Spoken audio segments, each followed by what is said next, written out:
We don't know exactly where the term Americanitis started. In 1881, neurologist George Beard used Americanitis to diagnose our stressed out, eat on the go, grind lifestyle.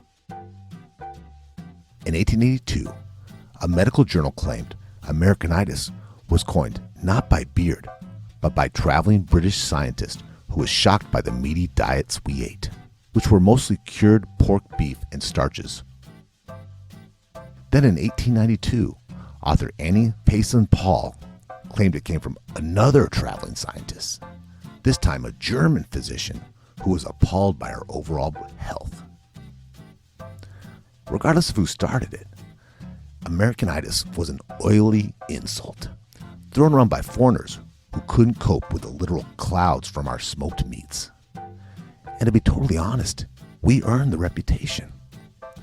According to the Cleveland Clinic, stomach cancer was the #1 cancer in the nation, thanks to our love of cured meats.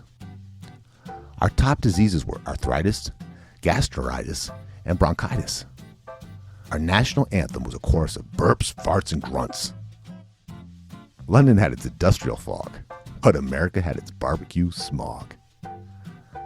According to The Atlantic, one Swedish visitor described Americans as being indifferent farmers.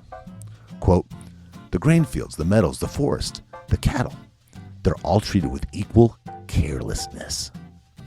We allow our cows to roam and graze wherever they wish, and we selected volume-based crops that would sprout like weeds, mostly to feed our meat.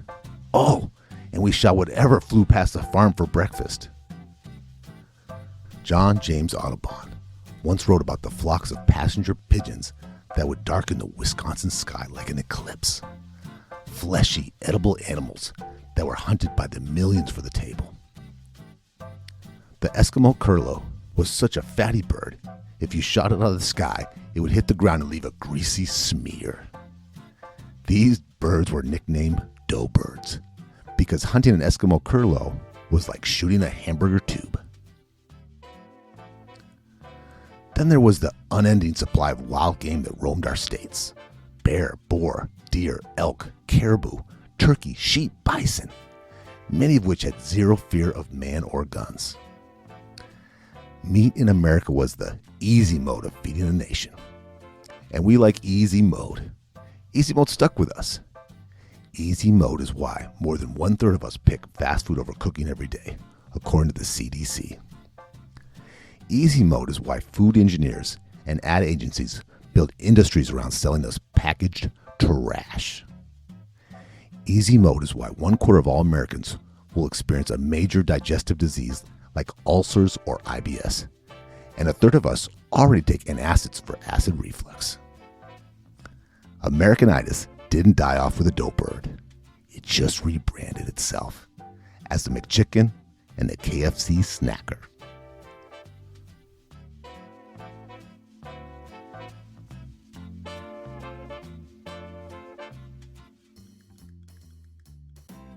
You're listening to The Re-Engineered You. This is a podcast about self-empowerment, all the myths, lies, and misconceptions we sell ourselves. Then we use science and history to bust those myths and re-engineer a better you.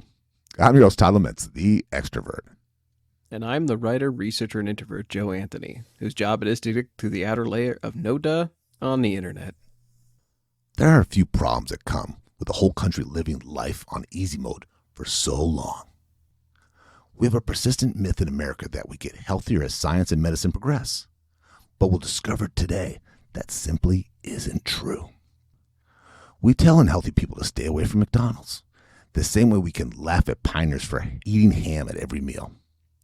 But what if food cravings, willpower, and even your mood are determined by the quality of your gut bacteria? What if those bacteria are telling you to order a Big Mac?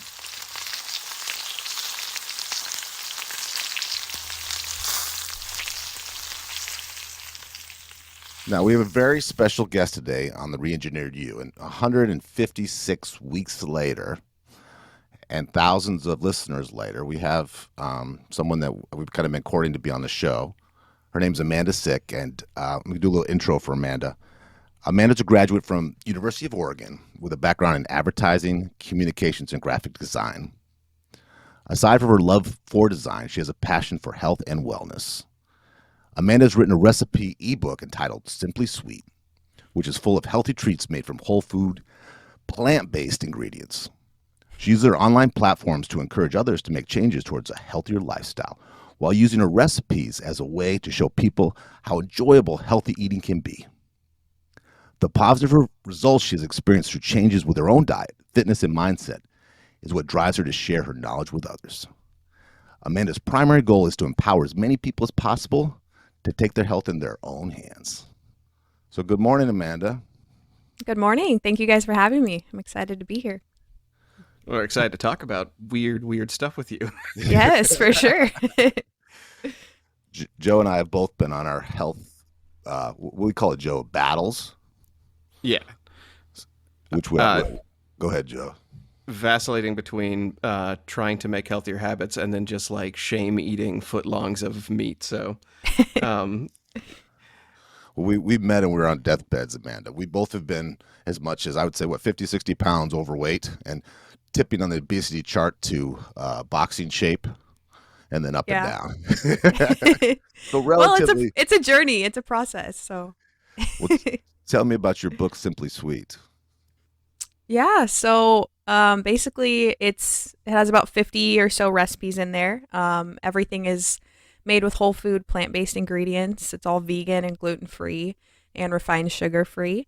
I've always had a big sweet tooth because I grew up eating processed sugar and junk and all that stuff. So I think I've always had a sweet tooth. But when I started making changes in my diet, I started experimenting more in the kitchen and trying to figure out healthier ways to make things that I still enjoyed eating and things that I grew up eating, but just healthier versions of that. So I decided to put together a book of recipes that all taste really good. And I like showing people that, you can still eat healthy while still enjoying what you're eating. Like you don't have to, deprive yourself or restrict yourself and avoid eating things like cookies and cupcakes and, things that you traditionally would think are really bad for you, but they're actually, there's ways to make them with very simple ingredients that are nourishing to the body, not only as well as, tasting good too. What was the wake-up call for you that you wanted to just change your diet? Yeah, so it didn't happen overnight, but I would say, like I mentioned, I grew up eating, the standard American diet of ultra-processed food for many years. And by the time I got to college, I started dealing with really severe acne, like out of the blue. And I was, along with some other issues too, like acid reflux and migraines and headaches and stomach aches and just little things here and there. But the main thing that really caught my attention and made me start questioning things that, I was putting into my body was my skin. I started developing severe acne and I tried all these topical creams and soaps and ointments and all this stuff, and nothing was helping. If anything, it was probably just making it worse. And I went to the doctor at the time, and of course, their only suggestion was I could go on hormonal birth control or I could go on a strong antibiotic. And I left that appointment and I just kind of was trying to weigh my options. And luckily, I decided to not go on either one of those pills. I decided to start researching and trying to get to the root cause of the issue. Because I grew up, watching my family members and stuff struggle with health issues and just being on medications and kind of thinking that, not seeing, their issues really improve. And so I kind of was questioning whether it was worth it for me to go on these medications. And so I decided to go the more natural route, and I started researching into gut health and just the link between that and skin health and overall health and how important, what we eat and what we put into our bodies every day, how important it is for our overall health and well-being, physical and mental health. And so, yeah, that was really what drove me to start making changes here and there. And it started out pretty slow. Like I started cutting out certain things and experimenting with my body, and it wasn't an overnight change for sure. I didn't go from eating McDonald's to kale salads. So it definitely took some time, and I cut out things here and there, and then kind of saw what worked and what didn't. I started incorporating juicing. That was a big thing. I got a juicer and started juicing a lot and making smoothies. and eating more raw foods, and that helped a lot too.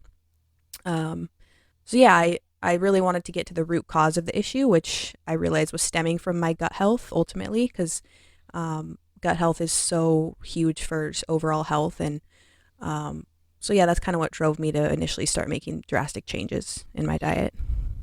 That's interesting. I mean, I've gone through my own challenges with health, and one of them I've had, and I really have a question for you about this, is I quit drinking. And for me, socially, it was very difficult to not hang out with my same friends. I felt like ostracized by my friend group. Now, Yeah. eating is so much, I mean, love is food, right? I mean, it really Yes. is. So, what was the pressure like? Peer pressure from your friends? Did they treat you like something was wrong with you because you wanted to be a vegan? And were they teased? And did it make you uncomfortable? How did you power through that? Yeah, good question. I mean, I wouldn't say anyone was really like, they were, friends and family were definitely confused and like surprised with what I was doing, especially when I actually went vegan. And like family members I had, of course you always get the like, well, where are you going to get your protein? And like people always are concerned about that all of a sudden when, and so, but no, I mean, yeah, it was, I think at first it was more difficult, like going out to eat with friends and family and stuff and trying to find a place that I could actually eat at. And, kind of just explaining why I was doing what I was doing and making these changes. And but overall, I mean, I feel like they were still supportive, and like now it's been, fast forward 5 years, and so they know, the lifestyle that I live, and they totally respect it, and which is good. And I've also, gotten some of my friends and family to make small changes, not go, whole food plant-based vegan or anything like that, but my brother and stuff, I've some other people too, I've gotten to make some changes towards eating healthier, which is great. She's forming her own cult, Joe. I like this. Yes, exactly. I'm in. No, I'm this how joining. this how ignorant I was. Or uneducated, uninformed I was. The UFC fighters, Mac Danzig was a really good up and coming fighter, and he was very proud of being a vegan, and he would get injured a lot. And so I just thought, well, if he just ate some more steaks, Yeah, he's he'd got be no fine. protein. So, Joe, it wasn't the men who are Brazilian Jiu-Jitsu No, and nothing to Muay do with Thai that. boxers trying to break his bones. It's the fact he's not eating pork Lack of chops. protein, yes. Yeah, that must be it. He's not Joe Roganing his way through a meat Exactly. line. My experience with like trying to eat vegan or healthier with sweets is I went on to Healthline, and I went on to a couple of other like really good sources, and I was looking for ways to eat like desserts. And literally it says that like if you're battling blood pressure, or like you're trying to get low calorie stuff, or just go vegan, it actually recommends like peanut butter and jelly sandwiches. Like that's the best it Oh, could wow. offer. It's like here's some As a toast dessert. some whole food. Exactly, yeah. Wow. Toast some whole food breads and try to have some peanut butter and jelly. So Yeah, um I wouldn't consider that a dessert, but so yeah, your book, the pictures are incredible. Thank The you. food all looks delicious. I tried to make the carrot cake, and it turned out really good. Like it was very flavorful. I did not stick or use the anti-stick for the pan correctly. Oh, And I yeah. also used some agave, so like I ended up with basically just like carrot cake pudding in this pan. Oh, no. But I did sit there with a spoon and eat it all. So like that Well, there did you go. happen, but it was incredible, but It tastes not good. picture worthy. It tastes good. It didn't kill you, Joe. Right, exactly. I'm still here, but That's good. yeah, my fiance and I just sort of enjoyed that for a while. That's We've got the links to all of Amanda's stuff, and we want you to connect with her. She's got myplantcreations.com and her Instagram handle. She shares a lot of free information that's healthy and valuable. I do want to ask you this because we are a show of doers. All of our listeners are, very educated and write books and do stuff. How do you encourage someone to get started and to actually write a book and to finish it, to see it all the way through? That's a good question. Yeah, I think just having something that you're passionate about is key, because I think that's what's going to drive you to want to just share your knowledge with people, and what your the message helps you get your message out to people in a more genuine way. And like Like at the beginning of the book, I have a little like intro of, my like a brief summary of my story and like why I got into what I was doing. And basically when I changed my diet, it really sparked my passion for plant-based food and cooking and just creating recipes and sharing those with others. And so I thought one of the best ways to do that would be to create a book to share with others and of some of my favorite recipes. And I had the idea in my head for a while that I wanted to make it. Like I knew I wanted to write a book, and I really have started enjoying food photography too. So I know I wanted to incorporate that and use my own photos in the book and put that together into something that I could share with others. It's not like I thought one day, oh, I'm gonna write a book, and I just did it. Like it was kind of in the back of my mind for a while that I wanted to do it, and it just eventually I was like, you know what, I need to just start and just start drafting up ideas and start start with writing out the recipes that I want to include in there and just drafting a rough idea. And it took quite a while until it was actually finished, but I think just starting with an idea and using your passions to kind of drive you and motivate you to just start and you do work on it a little bit each day, and eventually you'll have a finished product to share with others. That's great. Joe and I train, we teach and train public speaking. And we were just talking about this the other day. We did an episode about Gandhi, and believe it or not, Gandhi is an attorney, but he was deathly afraid of public speaking, which is a problem if you're an attorney and you're trying to change a nation. Yes, that would be. But if you have a strong cause and you really believe in what you're talking about, it's so important that you want to tell people. It doesn't really matter what it is. If it's that important to you, you get over that nervousness. But I think a lot of people try to do things that they think is going to interest others as opposed to things they're genuinely interested in. Yeah, exactly. Yeah, that's huge because, honestly, like I never thought even 2-3 years ago, I wouldn't think that I would be, going on podcasts and sharing stuff online and making the content that I do and kind of like, but I think it is my passion that drives me to do so. And like, it's genuinely stuff that the stuff that I'm talking about is stuff that I'm genuinely interested in and care about and just really want to reach as many people as I can. So yeah, that's very important for people to, find what they're passionate about.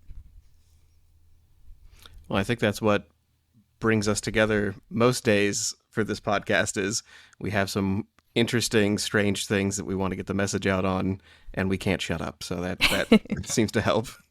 You mentioned processed meats. Do you mind if we start talking about like the way America has sort of set up its diet as a whole? Okay, I've got a really weird thought or way to look at this, which is, have you ever sort of like been to somebody's house for the first time, like a friend invites you over, and you kind of see like all of the clutter, all of the things that are sort of like pushed back. Like it may not be messy, but like you start to get a sense of like this is where they came from. Yeah, yeah. Like all the knickknacks on their shelf, like you can recognize. Oh, okay, they came from the South, or they have a certain heritage behind them.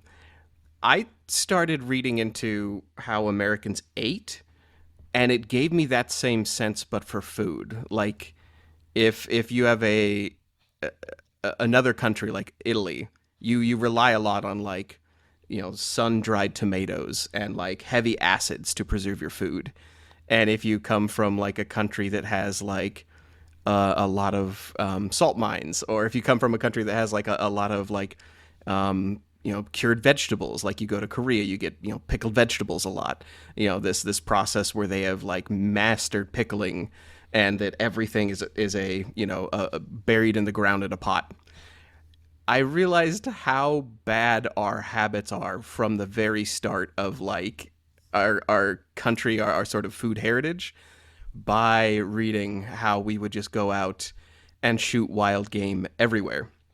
Like the computer game in school, Oregon Trail, I didn't realize that was like true to form, that like there's a mini game of hunting where you just go out with a gun and you shoot meat until it piles up and you can't possibly take it all back. That is actually like pretty close to the historical records of what we've done. One of the better metrics that I found, like I went digging. I wanted to look at how much meat we ate, But the problem with this is that shipping records for trains are the first time we actually knew how much meat we were eating. If you go back to like the early 1900s, before that, we didn't keep any sort of accurate measure. We just knew that there were so many birds that would darken the sky, so many like wild game wandering by that you could literally just walk outside of your cabin and shoot a buffalo. Like we didn't really try to keep track because we were basically walking through Old Country Buffet every day and just picking up meat off the ground. And then shipping records, when they started keeping track of livestock that was being loaded onto cars, that's when we actually got a sense that like, oh, we are eating almost exactly twice as much beef as an Englishman, or twice as much meat, about 175 pounds of meat per year per day, or per person per year, which is around double today. Sort of in the development of you becoming vegan, did you look back and think about, how much meat you had eaten? Like was there sort of like a shock and awe moment where you're like, that might have been too much? Oh yeah, for sure. I still to this day kind of look back at what I ate for so many years, and not just the meat, but mainly just like the ultra processed stuff and like but yeah, I look back and yeah, I do. Yeah, for sure. I never thought I would go vegan. Like I never thought I would go vegetarian or vegan or any of that. Like I've definitely done a complete 180 with my diet, and I mean it's been 5 years now, so I'm like so used to it. But at the time, like because I first went vegetarian, and even then, like I had no intention of going vegan, and like, but that's just kind of how it happened, and but yeah, for sure, I remember at the time when I went vegetarian, I was even like with my roommate at the time, we were doing it together, and I told her, I was like, I don't know, like I don't think I can stop eating chicken and all this stuff, like it was something I ate every single day, and like it's yeah, so it's pretty crazy to think how drastically I've changed my diet and like how much. But yeah, as it definitely is true, like as a society, especially with like the old, not just meat, but like the ultra processed meat and like the fast food and stuff, it's on every corner. So it's like it's pretty crazy if you really think about how much we really eat as a society. What's that old thing, Joe? Too, they've said for years, you have 6 pounds of unprocessed meat in our stomachs or something. That's always kind of scary to think about. That if That's you pick up a nasty. weight, isn't that Right. disgusting? Like rotten acid. I mean, some of Well, us we more, right? well, I think that's it. It depends on who you are, where you grew up. Like I think that has been largely disproven, except for the fact that you at any given moment might actually have a huge amount of meat, processing slowly through your body. And I think also, Todd, when was the first time you were taught that like you needed protein for every meal? Like, was that because When that I for me that goes back to like when I was a just being baby, around the house. Yeah, yeah, it's that so was it's just yeah, yeah. I that's mean, it the was protein thing is just so ingrained into our brains, like yeah. protein this, protein that, like protein, not just meat, but just like protein powders and supplements and bars. It's like everything that I don't know. It's crazy. The whole like yes, obviously we need protein, but it's definitely overhyped. And like the thing with plant based and vegan and that thing with protein, it's like all protein does originate from plants. So like the animals are eating the plants, and then you know people are eating the animals. So basically, and in my case, I'm just going straight to the plants and eating the plants. So really, with protein, all you really need is the 9 essential amino acids, which are the building blocks for protein. And so as long as you're getting in a wide variety of plant-based foods and eating different things every week, like you're gonna be fine. I mean, as long as you're eating enough. So Well, growing up in the 70s and 80s, my mom, I was raised by a single mom, and that's one of the excuses. But I mean, fish sticks and macaroni and cheese were all I ate. I'm amazed I'm as tall as I am. And now up in Seattle, I had Airbnb for years, and I had a lot of Europeans stay with me, and they always said the same thing about our food, which always shocked me. And I didn't even think about it until, preparing for the show with Amanda. They all said that where they live, it's vegetables and healthy food. Whole foods are cheaper, and then junk food is more expensive. But in America, it's flip flopped. So for some Yeah. reason, our that's ship interesting. food Yeah. it's just so available and Uh-huh. cheap. So we just devour it, you know. Yeah, it's so cheap, it's convenient, and it's addicting. So it's no wonder, we're so hooked on it as a society. I think that it's both cheap and encouraged for. I mean, like we get a get out of jail free card at every holiday for eating terrible meats. Like if it's Christmas, I will just be like, yeah, I'm allowed to eat an entire summer sausage myself. It's the It's a holidays. holiday, yeah. Yeah, or every holiday we get Yeah, that. Yeah. exactly. Todd, do you think that they emotionally felt better? Like if you come from a culture where you eat veggies all the time, or if you go with the inverse food pyramid where it's mostly a green pyramid with a little bit of meat at the top, do do you feel better? Like They are healthier, happier, thinner, and they have more energy. And I think that's the thing too. I think we're associating, at least I have always associated, the things that are going on in our stomach are not just there. It affects the whole rest of our body. It affects our brains, affects our memory. And they're learning more and more. But this, they've been studying this for years, and it's getting people are getting more informed on it. That it's not just going to your waist and how you feel and how much you weigh.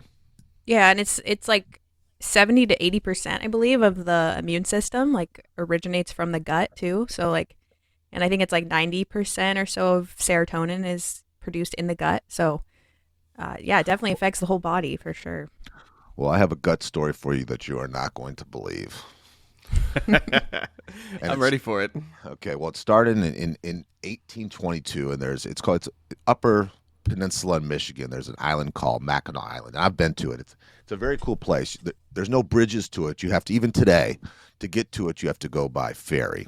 Um, but there are no vehicles today even allowed on there. So when you go there, you ride a horse or you ride a bike. So it's really kind of a cool place. So if you guys ever get a chance, and it's absolutely gorgeous. It's you know it's between Canada and America. It's America, I'll take but the horse because I know that I'll be able to eat it at the end of that ride versus the you bicycle. weirdo. But this was 19. It was 1822, and there's Alexis St. Martin, and he was a fur trader, and he had his musket with him for hunting, and there was a terrible accident. It went off, and it shot him through the stomach, and it shot him clean through to the fact that they say that what he ate that day had fallen out beside him.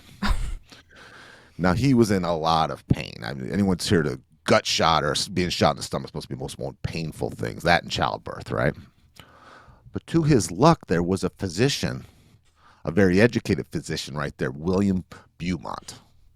So William Beaumont took him in and started to heal him and try to study him. So this was the founder of modern day digestive health. And he started to study. He took this Alexis St. Martin in, and he started doing experiments on him. And this is where it gets really weird. Okay. He started tying strings to different kinds of food, making Alexis St. Martin eat them, and then yank them back out and study them. It was a fistula in his stomach that he was feeding these things through. That the gut shot had never healed, and it formed what's called a fistula, which means that the tissue kind of like knit back together with a hole. So Oh, you could literally stand from the outside of him, look through the hole, and see into his stomach and the digestive acids Oh moving. my god. so it wasn't through the throat. It was just through the. How did he It's a not nice die of visual. infection? How did he not die of infection? The tissue around the hole, because it had sealed it. I mean, like blind luck. The answer is he absolutely should have died from infection. Million to one shot that he was actually able to heal from it. But when he healed, you can do that with cows. By the way, there are cow farms where they intentionally create fistulas into their digestive tract, and you can see pictures of these cows with like cork holes on the side of their body My where god. they use it to study and release compactions and things.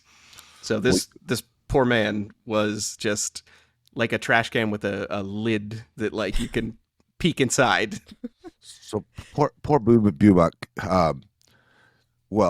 Saint Martin couldn't fur trade anymore, so he actually went and became a farmhand with Beaumont. Started to work on his property, And so he studied, like Joe explained, this television out of his side, and he could actually see certain emotions like anger or sadness, depression, which I'm sure he had all the time, going on with different chemical changes in his stomach. He could actually visualize these. He also started to take out parts of the fluid, and then he started to see how acid breaks down food in the body.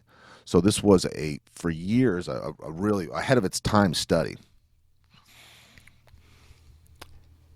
I don't. Okay, so if you feed him too much, like you cram in too much meat through that fistula, suddenly he becomes like depressed or angry. I would imagine some of that depression comes from just having a hole in his body. Yeah, that would suck. But I'm sure he had his good days. I mean, back in the day, they're playing cards, or you know what I mean.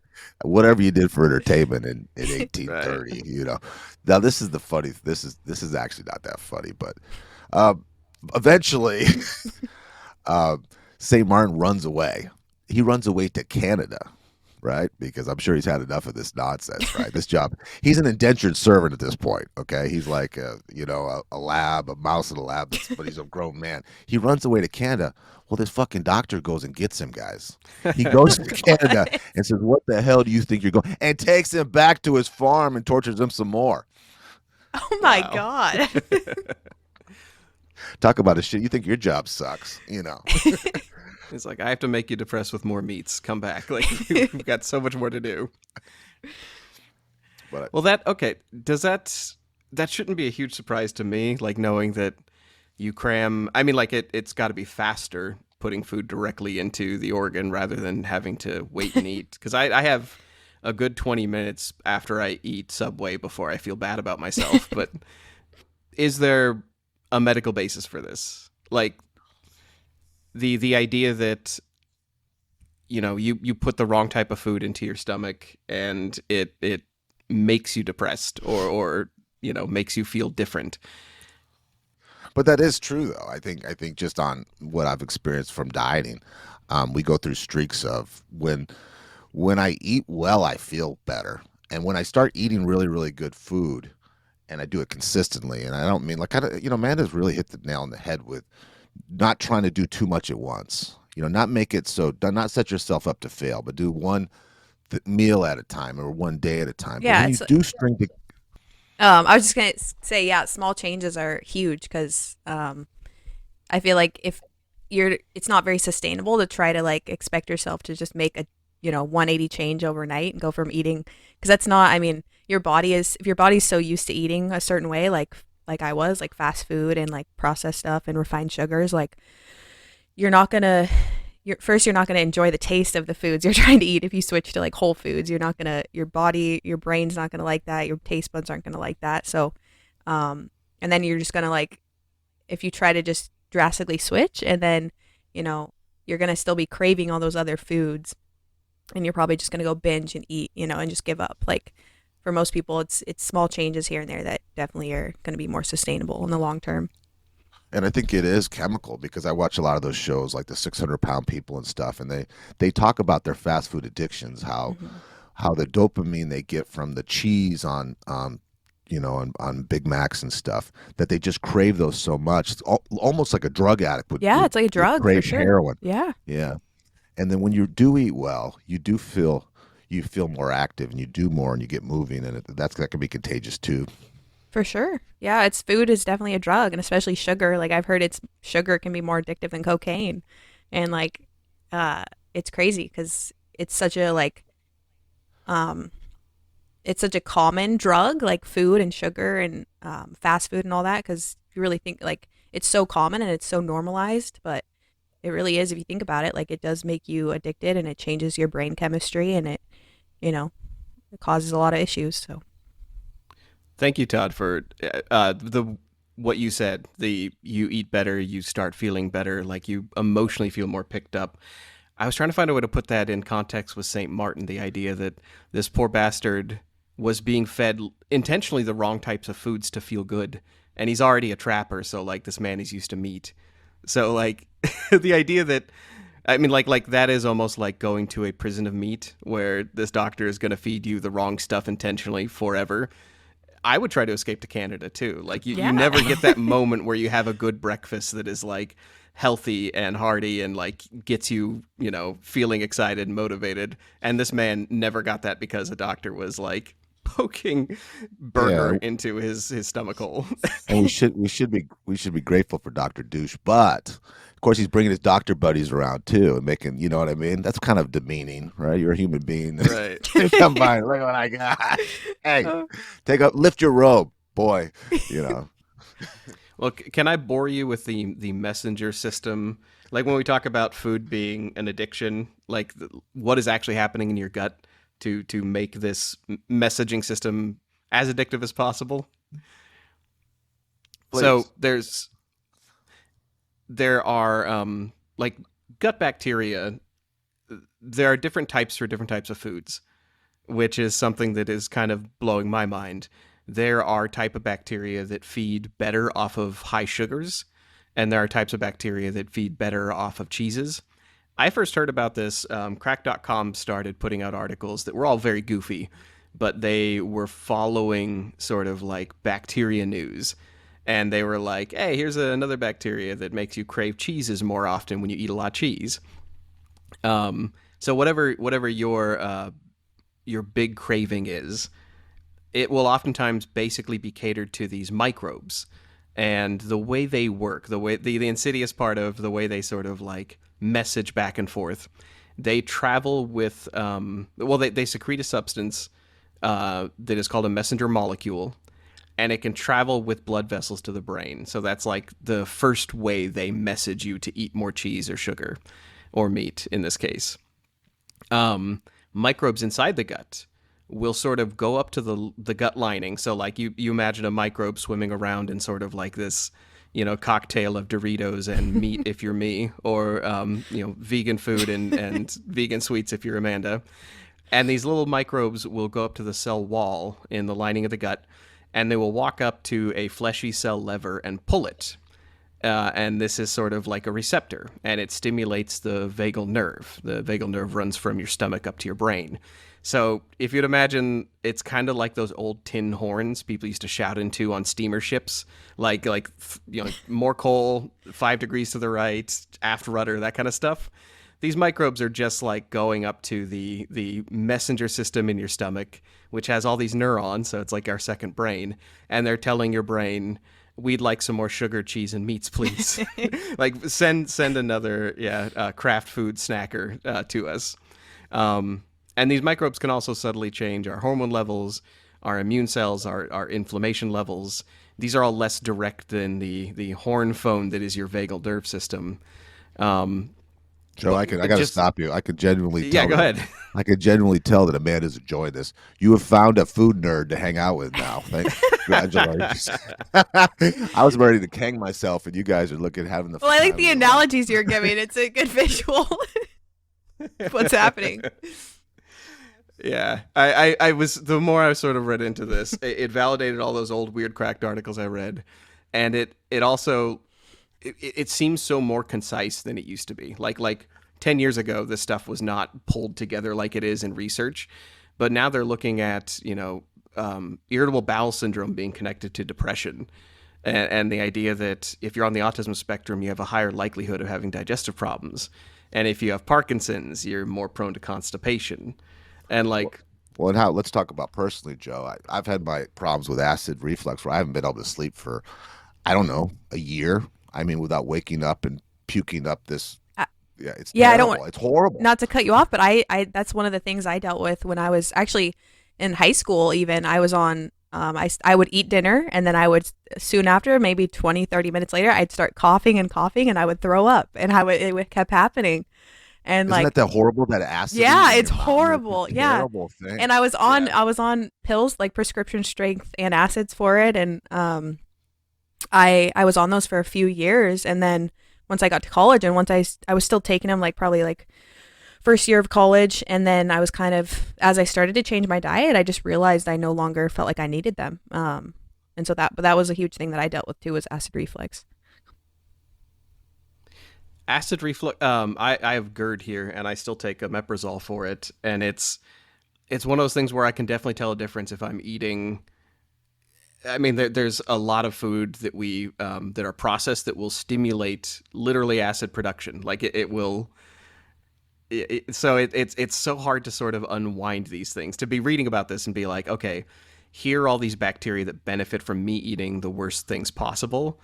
And when you stop doing that, if you go on a vegan diet or if you just go on a diet that has less of the things that these negative bacteria want, literally they die off. Like the numbers of those bacteria reduce in your stomach. You'll crave it more early on because you still have bacteria present that literally want more sugar, meats, and cheese. Mm-hmm. And slowly, as you change the biome in your stomach, the sort of jungle in your gut, as the wrong kinds of bacteria slowly die off and the right kinds of bacteria slowly come back, your craving system changes. And we will talk about an incredible study involving mice and like changing their gut bacteria almost cruelly to figure this out. But first I want to talk about, if Todd's willing, why we are kind of unlikely to adopt this model in, as a country. Because I would prefer everybody read Amanda's book and just realize that they should be making their own food and doing it healthy. But that is absolutely not what's going to happen because of the way advertisers have twisted this. Well, I don't know if Amanda's probably not told you this, Joe, but she is a world famous dog mom. She has the cutest little dog named Bear. What is Bear? He's a Pomeranian. He's a 12-year-old Pomeranian. I've had him since he was 2 months old. He's my little buddy.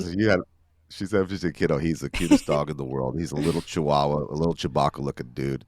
Chihuahua. Talk to Rob. Rob had a Pomeranian. We love Pomeranians. But I have to ask this, man. The reason I bring up your buddy Bear, yes, your partner Bear, is do you think your love of animals has any connection to being a vegan? Oh, for sure. That's ultimately why I first went vegan. So I guess I didn't mention this earlier, but I always like to make the distinction that vegan isn't, the same thing as healthy, because you can still be vegan technically and be living off of like Oreos and potato chips and Beyond Burgers and all this junk food. And so when I first went vegan, I was still I was eating healthier for sure, but I was still eating a lot of like vegan products and like processed food for the first little bit of that, like probably 6 months, maybe up to a year or so. And then I kind of transitioned more to a whole food, plant-based, still vegan, but whole food, plant-based diet. I just like to make that distinction because I will say I am vegan for the animals and for the ethical reasons. But I eat a whole food, plant-based diet for health and because I feel like, there's a difference between, like I said, you can be vegan and be eating Oreos and potato chips and all this stuff that's really not healthy. Well, too, I studied this a little bit, and I was watching the different shows about fast food, vegan food, and this is right on what we're talking about. They put so much stuff on this, so many weird stuff on these. The vegan food, Joe, becomes unhealthy. Yes. It's less healthy than the McDonald's Yes, food, exactly. but everyone thinks, oh, I'm a vegan because I'm eating this. Well, right. It's like true. you can go to like Burger King and get an Impossible burger and think like, oh, I'm being healthier because it's vegan. Like, no, no. Nice try. If you're eating a Buffalo Wild Wings, it's bad for you, period. Right? Yeah, exactly. No, I bought a box of vegan donuts and I tried to tell my fiance, I'm like, this is me at peak performance as I eat just a huge slurry of donuts. Well, this is really weird because, we're doing stuff for the show and we're looking at TikTok, the social media platform, and they're paying all these influencers, and we're going to connect the links so you can follow this in the show and watch these. And to me, they're these people I've never heard of, but they've got hundreds of thousands and millions of followers that if they eat Dunkin' Donuts or go buy coffee at Dunkin' Donuts, I watch these commercials and to me they were so friggin' corny. Peppermint mocha, signature latte. Mobile order for Meredith, please. I got it. Rewards members can redeem in the Dunkin' app until December 12th. I think I need another one. I have to go back and try the toasted white chocolate signature latte. They almost reminded me of the olden days. They just were so just salesy and silly and stupid, and not in a good way. It reminded me of the Power Rangers, just real. What did you guys think of these commercials?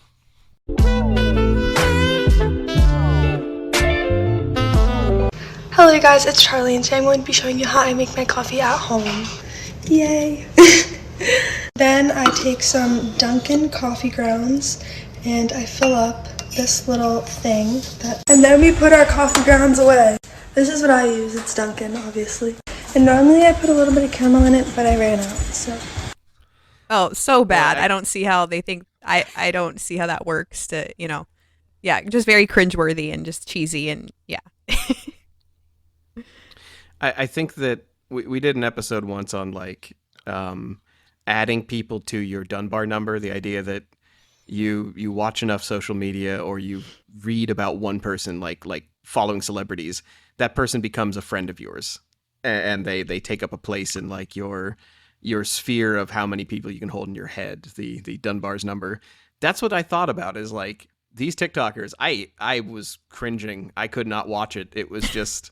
Like a teenage girl dancing around with a big Dunkin' Donuts thing in her hand, like a thing of coffee. And I was like, how does she have 111 million followers? But it's like, oh, she's their friend. And that's kind of what I thought. It was kind of this like kind of sexy stripper, but then she's eating Doritos and playing real corny games that you'd play if you were 4 years old in preschool. And I just think, who would dedicate this much of their time or go buy whatever she's wearing? Right. Drinking, Who sees eating? that? Who sees that and is like, wow, I'm going to go get some Doritos now. Like, I don't know. It's just silly. Yeah. I was hoping Her other non-paid content must be amazing.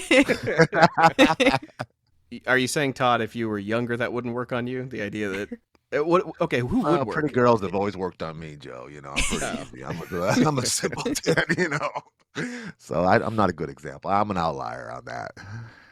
Okay. Yeah, I'm starting to wonder if like who in my youth did I follow in like social media or in any media I was consuming, and if they said go, like they're not overtly doing it like a commercial sometimes. They're just holding it up and saying that, me having my morning coffee or something. So I think it might just be. Well, I can tell you though, there was in the '80s when Michael Jackson started promoting Pepsi. They went from like $1 billion in sales to $5 billion in sales. It was literally shocking. So the whole world started drinking because Michael Jackson moonwalked with his one glove. And we were simpletons back then, though. We didn't have as many people to follow. Right. It must. I mean, even with social media influencers, it must work to some extent because I mean, they wouldn't pay these people as much as they do to promote their products if it didn't work. So. That's a great point, right? Yeah. They know exactly where they're. Yeah, and even if it doesn't work instantly, like you don't go out and run and get some Doritos or something, like or Dunkin' Donuts. Like I think it subconsciously just goes in the back of your mind, and you're just like, the next time you're at the store, you see Doritos, and you just end up buying them. Maybe I don't know. Well, and I was in the car business. It's funny you say that, man. I was in the car business for many years, and Pontiac, it was a General Motors, one of their branches. They started advertising on because cartoons used to only be on Saturday morning. There wasn't cartoon channels, and so they started advertising for those with real kind of kiddie car. And we said, why would you be advertising towards kids who won't drive for another 10 years? It's exactly what you just said. They're planting seeds for when these kids are in college. Yeah, they know what they're doing. Oh, they absolutely do. Like one of the things that I was looking at for TikTok's ad numbers, a lot of these companies like Dunkin', they're pointing their ad dollars more at youth than they are at us. Like you're talking about Michael Jackson drinking a Pepsi or something. That is kind of going the way of the dodo. Less people are watching cable TV or live TV. More people are watching streaming. More people are on TikTok. More people are on social media. So they're sort of realigning their money. Like they're aiming the Death Star of money at TikTok and teens and people watching streaming services, and it's working. The CDC put out numbers that said that the younger you are, the more fast food you eat, and I was going through college in an era where they were claiming that millennials were immune to commercials, that we had been burnt out and raised on, ignoring commercials and trying to skip through them and hitting the fast forward. So they've realigned all their ad dollars, and it's working. Like, Well, Joe, to that point, and Amanda, do you guys ever think how many more burger and pizza places can we open in this country? Right? And they're busy. Yeah. There's a line out the door, and it seems like They're we on don't need every any more corner. because- I know. They're on every Yes. corner. Like, yeah, it's And crazy. these new little spin-offs are coming off, and we're thinking, how many different ways can you make a cheeseburger? Exactly. And people are going to flock in. right, and it's directly tied to these influencers. Mr. Beast has his own on YouTube. Mr. Beast has a burger chain that is under his name, and they're not being made in a brick and mortar. What he does is he like subcontracts it to other burger places who slap the sticker onto their burger, and then they deliver it, to their homes. Like it's one of those order on demand, and that's how it's being consumed too. When that girl in the TikTok video is holding up the Dunkin' Donuts container, most of that is done by ordering on your phone, going and having it like picked up or dropped off. Yeah, So that's another thing. it's- Oh, sorry. making it Yeah, just the easier. Go ahead. DoorDash thing and like things like that. It's like it makes it so easy. You don't even have to leave your house. You can just like order from your phone. It shows up at your door, and it's like it just is making We're gonna people be- even lazier, and just it's sad. I was gonna say, Like, we're going to be like Jabba the Hutts. We're just going to, you know what I mean? yeah, They're just going to throw food at us with no wrappers or anything. exactly. Flop it up. It's so disgusting. Right. And there's University of Rochester did a study, and they followed, hundreds of people, and through this they found out that 2 and 5-year-olds had seen an average of 830 fast food ads. Oh my god. And it Just decreases brainwashing. the older you get. Yeah, so what you said, Todd, it's you just expose them, you hyper expose them to this, and then when they get older, they're watching TikTok and it's already in their brain, and their favorite person is now holding up a Dunkin' Donuts cup, or Mr. Beast is telling you to order his burgers. And obviously all this stuff that we eat, it will determine your habits for the rest of your life. Like it'll promote the right type of gut bacteria. You eat nothing but cheese and meat, and then your gut bacteria will tell you, that's what you should crave. Do you guys want to? Can I bore you with the mouse study I was talking about, where they tried to engineer something that had no gut bacteria? Let's hear it. Can I stop you? You can try. I mean, I think that's. So, have you ever thought about what would happen if you had no gut bacteria? Like somebody went in with a rooter and just cleaned you out completely. Well, That's that what a juice seems- cleance is supposed to do, right? Yeah, well, that sounds like I've done a you juice don't cleanse. think you Speaking of that, I've done a 7-day one. What Yeah. is that try to accomplish? A juice cleanse? For me, it's just I think fast. Like I've always done like intermittent fasting, which I think is beneficial for just to give your digestive system and your gut a break, because like digesting food is such a energy intensive process, and when you give your body a break from doing that, it can focus on healing other parts of the body. And but I did, some people I've heard of some people doing like water fasts or extended like dry fasts even, which I haven't done that, and I don't want to do that, but I did a 7-day juice cleanse or fast or whatever you want to call it. Basically through juicing, you just can flood your body with nutrients and vitamins and minerals, and while at the same time giving your body and your digestive system a break from like the heavy process of digesting food. And honestly, I went the full 7 days, and the first couple days were pretty hard, but I felt really good towards like day 5, 6, and 7. Like I honestly had the like mental focus was really strong, and just the energy that I had, and my cravings too. It's like it totally, the only thing I was craving like towards the end of it was like just like an apple or like a big salad or something. It was a cool experience. Let me ask you this though. I always, when someone quits smoking, they're always so cranky that I'm to the point where I go buy them a pack of cigarettes. Did you, at any point, were you being torturous to your loved ones around you? Were you being really, really? No, I mean Mean. Honestly, like the first day, I think I had like a minor headache, and I was maybe a little moody, but honestly, like it was, and I had worked up to that. I had done like a 3-day one before, so it wasn't like I just went all into like a 7-day one, but I had done like a 3-day one previous to that, and then I kind of worked into it. But honestly, I was surprised. Like I felt really good, even 5, 6, 7 days into it. I have read a couple of studies about intermittent fasting and fasting in general, and the idea that short fasts will lower inflammation and help your body, figure out its blood sugar control. There's a lot to the idea that humans were built to fast. Like we are built to have periods where we just didn't find food. We're not. Yeah, we didn't wake up and have a we're not refrigerator to open, Right. and we're supposed to be hungry sometimes. That is a good thing.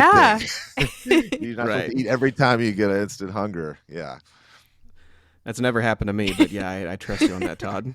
There's I mean, like going even back to like creative works, like Hemingway once wrote that like you should go to an art museum hungry, that it makes you sharper, like it makes you think, like it gives you, I don't know. Yeah, it definitely heightened the mental clarity was really strong. Like I definitely like heightened that part of my body or something because I just felt very focused, and yeah, it was interesting. I would just be looking at the paintings of fruit, but that I think it works. So they tried at the University of Pittsburgh to completely clean out mice. Like they wanted, first it was like, can we make them fast to have them be germ free, like literally bacteria free? But eventually they came up with like very scientific methods. They engineered a cocktail that would give them their nutrients without them needing their guts to have any bacteria whatsoever. Like any microbiota is the way they put it. And they engineered 30 mice like this. And they wanted to find out, because if I'm an American and I grow up craving meat and cheese because that's all I've had, and if you are one of Todd's Airbnbers and you grow up eating a ton of fresh vegetables and meat, which of us, if you completely cleaned us out and reset our bacteria button, like we don't have cravings anymore, what if you could choose what type of diet we're used to? Like you could reintroduce bacteria and you could make us crave different things. That's what they did with these mice. They took microbe-free mice and they give them different cocktails of microbes from other types of wild mice. So these poor mice had basically garden hose stomachs that were just totally clean. And then they would take a carnivorous mice, so mice that have almost entirely only eaten meat from the wild. They took herbivore mice, basically vegan mice that they just lived in cornfields. And then they took omnivore mice that had been exposed to both. I'm assuming they got those from New York, where they're eating both pizzas and vegetables, whatever they find. And they tried to first it was the bet that each mouse would crave the thing that had been introduced to it. Like the idea that if you are suddenly a vegan mouse and you've never had bacteria in your gut before, that maybe you would crave vegetables more. But they found out it was the opposite. It was mice with microbes from herbivore wild rodents chose a diet with higher protein to carbohydrate ratio. And the microbes from carnivorous, they went for lower protein to carbohydrate ratios. So they were basically just covering for what they lacked. Like their cravings, they had never really had a craving based on the bacteria in their gut before. Suddenly they had cravings, and suddenly they were craving whatever was missing from their So there is a balance. There's a natural balance to this. That's precisely my point, is if you try to go on a vegan diet, or if you try to go on, a totally new diet, even if you very slowly nudge yourself into it, the one that they found in the study was the amino acid tryptophan was the absolute key. That once they balanced tryptophan, the mice didn't have those cravings anymore for what it was lacking. So if you can find the right combination of, here's the vegan diet I want, here's the best setup I want, here's the healthiest food I want, and then we just reintroduce tryptophan, or we introduce what Amanda was saying, the correct combination of amino acids.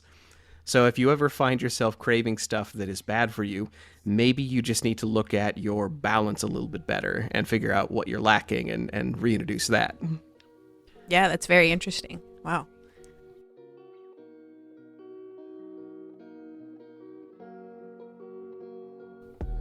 Diets haven't changed much, as we like to believe. We've evolved from walking outside and shooting fatty birds out of the sky to driving less than 3 miles, statistically, for fast food. From feeding our toddlers cured beef and ham to giving them Happy Meals. The point is, we never outgrew easy mode. We may feel like we've matured toward healthier habits with green options popping up at fast food chains, but statistics and advertising dollars tell the truth. The younger you are, the more you're targeted by advertisers disguising themselves on social media, and the more fast food you eat. This should be a slam dunk for politicians running on a platform of protecting our children. Except Dunkin' Donuts isn't satisfied with just investing in TikTok influencers. They've also paid hundreds of thousands of dollars into politicians' pockets.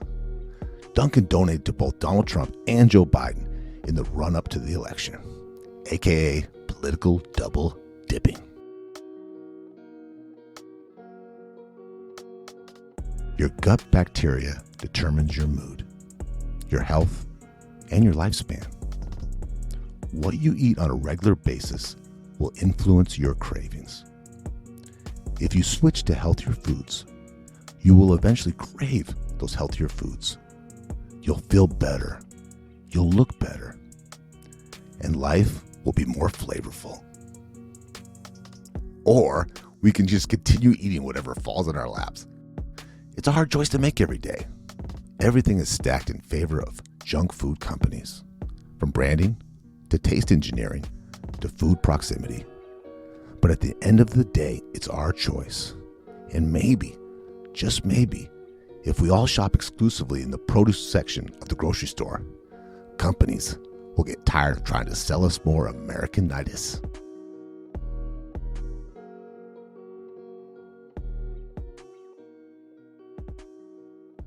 I want to thank Amanda Sick for being on the show. She brought just tons of value, and we're blessed to have her. I really encourage everyone to follow her. She looks the part. Read her book, Simply Sweet, Simple Plant-Based Recipes to Satisfy Your Sweet Tooth, and plant_creations dash Instagram. And we're going to put her website, myplantcreations.com, but we're going to have all these links in a blog post on our website and in our show notes. So thank you so much for Amanda Sick. Yeah, thank you so much for having me.